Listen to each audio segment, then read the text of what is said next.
match with someone online. You feel that rush of excitement.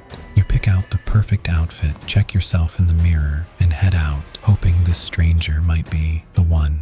You wonder about a lot of things. Will they like me? Will we have chemistry? Do I look good? You never ask yourself, will I survive tonight? For 22-year-old Grace Millane, a Tinder date in Auckland started perfectly. She even texted her best friend to say she clicked with him, but that was the last message she ever sent. By the next morning, Grace hadn't just stopped replying, she had vanished from the face of the earth, and the man she was with, he was about to lead police on one of the most disturbing digital trails in history. To find Grace, the police had to retrace her steps. It's December 1st, 5:37 p.m. CCTV captures Grace meeting a man in a gray shirt. This is Jesse Kempson. To the naked eye, everything looks normal. They hug, they drink, they laugh. At 7:15 p.m., they head to a Mexican bar. At 8:30 p.m., they move to the Bluestone Room. At 9:40 p.m., the final haunting piece of footage. They enter the City Life Hotel. They step into the elevator. The doors close, and that is it. Grace Millane never walks out of that elevator, but here is the mystery. The next morning, Jesse Kempson does walk out, and he is alone. While Grace's family is panicking in the UK, the cameras catch Kempson at 8 a.m. the next morning. He isn't acting like a man who just had a romantic date. He's on a mission. He walks into a warehouse store. He walks past the clothes and heads straight for the luggage section. He buys a large suitcase, but he doesn't pack clothes in it.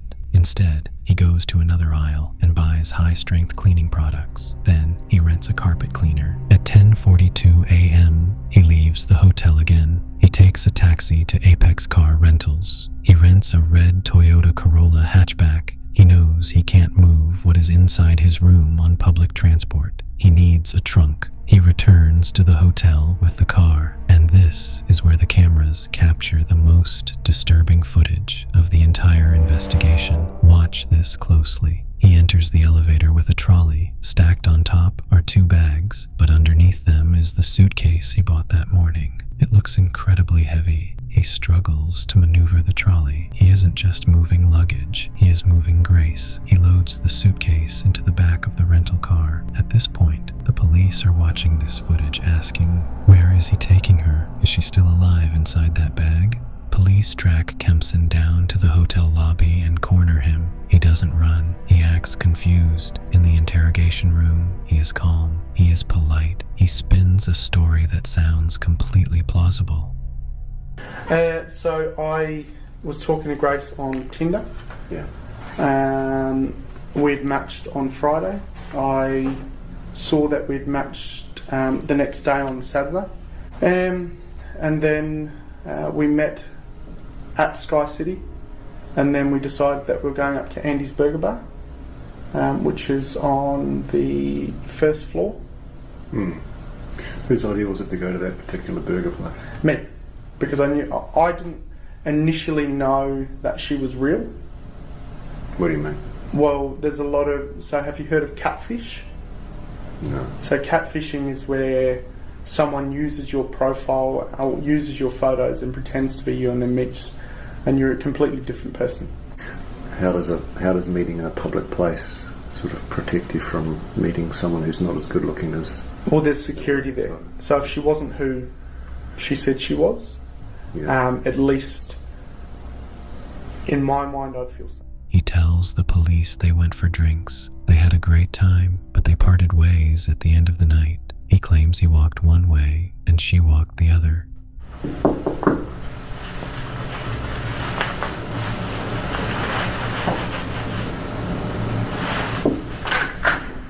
Hey, I just want to ask a question. Am I being arrested for something I didn't do? You haven't been arrested, mate. Oh. No. I was like, holy shit.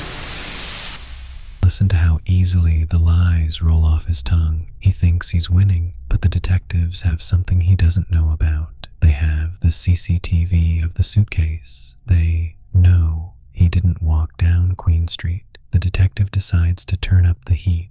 Watch Kempson's face when the officer suggests that Grace isn't just missing, but dead. stage, we don't know what's happened to this girl. Okay. It's possible that somebody has killed her. Okay. Okay. You understand that? Yeah. She might. When I say foul play, I mean that someone might have murdered her. Don't know if she's been murdered or not yet. She may be alive and well. Okay. But she might also be dead. Okay. Okay. And it could be that you've done it. While the police hold him, a terrifying new detail emerges. Remember that timeline? After he bought the suitcase, after he rented the car, while Grace's body was locked inside that vehicle, he went on another date. He met a different woman from Tinder. They sat in a bar just feet away from where he had been with Grace 24 hours earlier. The woman later testified that he seemed intense. At one point, he casually started talking about a man who accidentally killed a woman during sex. He was testing his story. He was looking into the eyes of a new date, while the body of his previous date was waiting in the trunk of his rental car. The police seize his phone, and this is the smoking gun that destroys his entire story. They look at his search history from the night of the date. He wasn't searching for breakfast spots. At 1:29 a.m., while Grace was likely dead in his room, Kempson was Googling Waitakere Ranges, large bags near me, flesh-eating birds, New Zealand. He wasn't panicked. He was researching how to make a human being disappear completely. The timeline reveals one final purchase. Early on Monday morning, he drove the rental car to a hardware store and bought a red shovel. He drove deep into the Waitakere Ranges. He dug a shallow grave. He buried the suitcase. Using the GPS data from his phone, police rushed to the forest. There, buried in the mud, they find the suitcase. The mystery was over. Confronted with the body, Kempson changed his story. He admitted she died in his room but claimed it was an accident. She started talking to me about 50 Shades of Grey, which is a